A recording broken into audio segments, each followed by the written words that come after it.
Hi everybody, welcome back to my channel. Today we're going to talk about how to study English by yourself so you get fast results.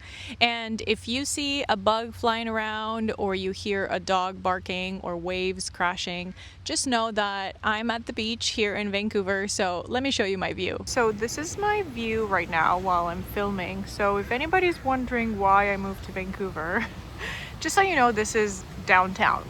Like, I walked for 10 minutes and I got here. So let's start with the fact that you don't need to move to a different country to practice English. You can do it all by yourself. All you need is just a system and consistency. So today I'm going to show you how to put that together. So English is not my first language. My first language is Romanian.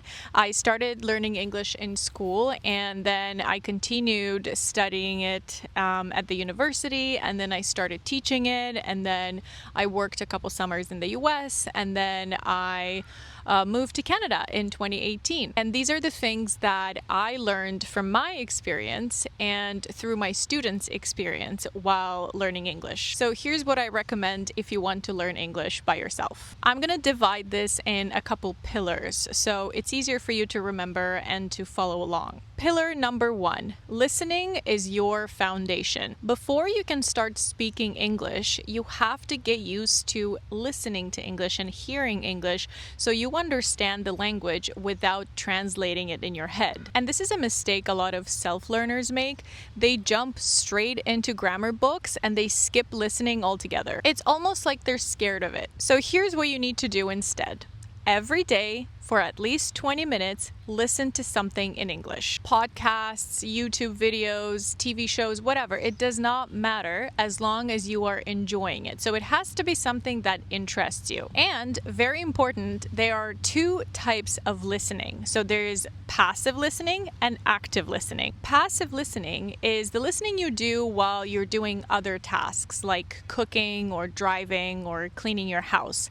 This is just in the background, right? You're not paying too much attention, but you're getting your ear used to the melody and the rhythm of the language. And there's active listening when you sit down, you pay attention, you follow the ideas, you stop, you pause, you rewind, you look up the words you didn't understand, maybe you write them down in your vocabulary notebook. And the thing is, you can't do one and not the other because passive listening builds familiarity and active listening builds comprehension. And with modern technology nowadays, you can create different fun activities so you keep the learning process a little bit more entertaining. So if you're studying solo, you can build your own personalized curriculum, your own pace, your interests, all of it. And this is where Kimi AI comes in for me. They're also the sponsor of this video, so big shout out to Kimi. Kimi is a free AI assistant, and honestly, what makes it different from any other AI tool is how much it can actually handle. It can go through 50 files at once, and each conversation can hold up to 200,000 words. It can even run up to 300 AI agents at the same time to get stuff done for you. So if you're a student, an entrepreneur, a lawyer, a researcher, a PhD, basically anybody drowning in documents, this tool is built for you. And its file skills are insane. Like this, and this. I made all of these with Kimi. If you're ever making PPTs or writing papers, this thing is a game changer. I'm going to put the Kimi link and the prompts I used in the description so you can grab whatever you need. So to give you a real example, let's say you have an exam tomorrow. You haven't even started studying, you have a million pages of notes, and there's no way you're going to get through it in one day. So what I do, I drop everything into Kimi, slides, notes, whatever, all at once. And it spits out a summary of just the key points. So instead of reading everything, you just review that, and that is way better than not studying anything. It also does excellent research in language learning, and it can create all kinds of activities like games, quizzes, vocabulary flashcards, grammar exercises, and much more. So Kimi is great for both students and teachers who want to diversify their programs. I even use Kimi to analyze my YouTube comments and identify my audience's main concerns, questions, or requests. This way I can create content that actually helps my viewers. So yeah, if you want to live a smarter life, go check click the link below and try Kimi for yourself. It's free, so you've got nothing to lose and a whole lot of time to gain. Let me know in the comments how you end up using it. Okay, going back to the English studying pillars. Pillar number 2, shadowing for speaking. So how do you practice speaking when you don't have anybody to talk to? That's where shadowing comes in. Shadowing means listening to a native speaker and repeating everything they say right after them or at the same time as them, copying their melody, their rhythm, and their pronunciation. You're basically a parrot. So you can start easy. You can just pick 30 seconds to a minute from a podcast episode where you have clear audio and clear speech, and just listen to the native speakers talk first. You don't need to do anything, you just listen first. And you can do that a couple of times. Once you've done that, you play the audio again and you try to repeat whatever they say right after them. Do this a few times with the same clip and don't be afraid of repetition. Repetition is the only thing that helps. If you do it only once, this will be a waste of time because you will not notice results right away. And this is uncomfortable at first. You will feel silly. I felt silly. All of my students felt silly at first, but then it gets better. And shadowing is great because it doesn't just train your brain, it trains your mouth muscles. And it's free. Oh, and another completely free activity is narrating everything around you and talking to yourself. So you can narrate everything you're doing while you're cooking, you're cleaning, you're walking, you're driving. You can label everything you see. You can comment on different events. You can express your opinions out loud about different conversations you've had, your impressions about whatever happens in your life. So whatever thought comes to your mind, you need to try to convert it into English. And I know it sounds like it's not very efficient or it's not useful because you think, well, if I'm making mistakes, I don't want to keep saying and making the same mistakes and remembering the wrong thing.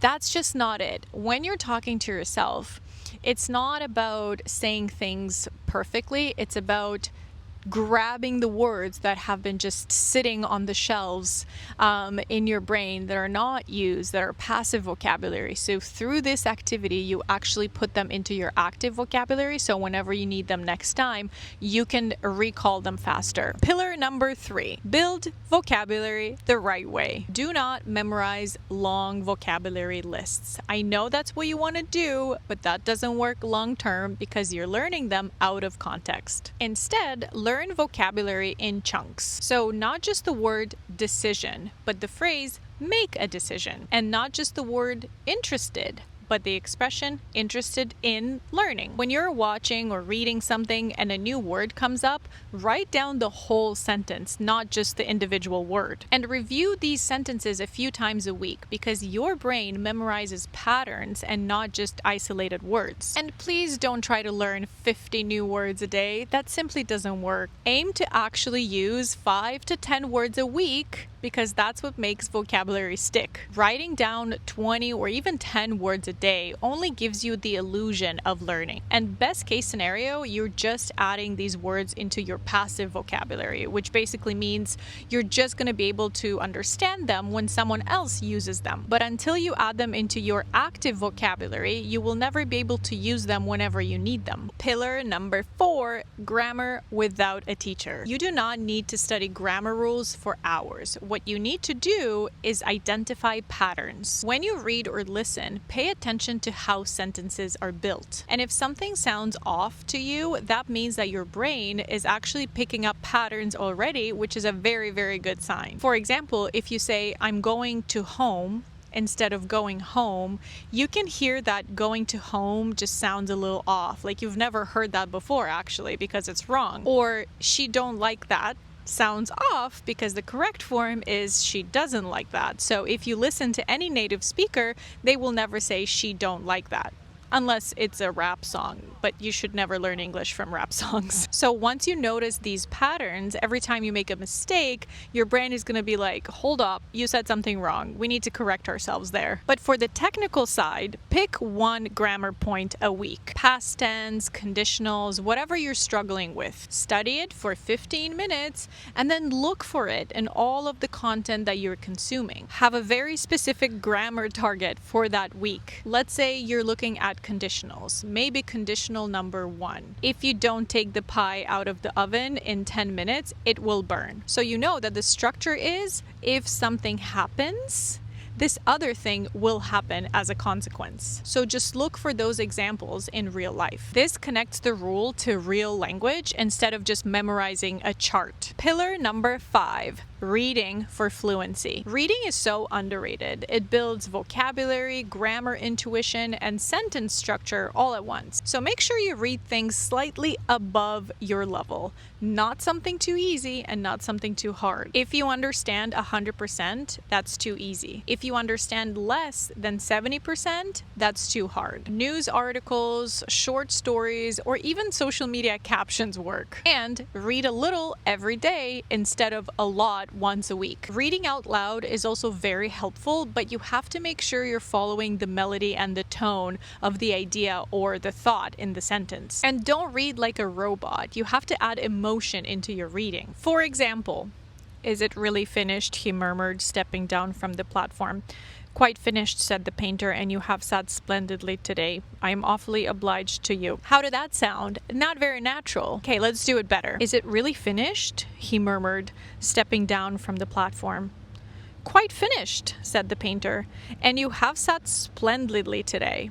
I'm awfully obliged to you." Do you see how I made that sound more humane, like a real person was saying that? Okay, and then my last final thought, it's not really a pillar, but it's something very, very important. One of the biggest mistakes people make is being afraid of repetition and consistency. People do intense study sessions once a week instead of small sessions every day. Your brain needs repetition spread out over time, not cramming. 20 minutes a day will get you further than 3 hours once a week. And it doesn't have to be 20 minutes. It can be 5 minutes. It can be 10 minutes, but it has to stay consistent because you don't get better at things just by doing them once. And you don't get better at doing things just by learning about them. You have to learn about the things and then you have to practice the things, especially when it's skills like speaking. So this is how I would set up a simple daily system for you. 10 minutes of listening, active or passive, 10 minutes of shadowing, 5 minutes reviewing vocabulary sentences from the week, 10 minutes reviewing the grammar point that you're focusing on that week. That's about 30 minutes a day and you will see real progress in just a few months. And that's free. Okay, everybody, thank you so much for watching and let me know if you have any questions in the comments down below. You enjoy the rest of your day and I'll see you in the next one.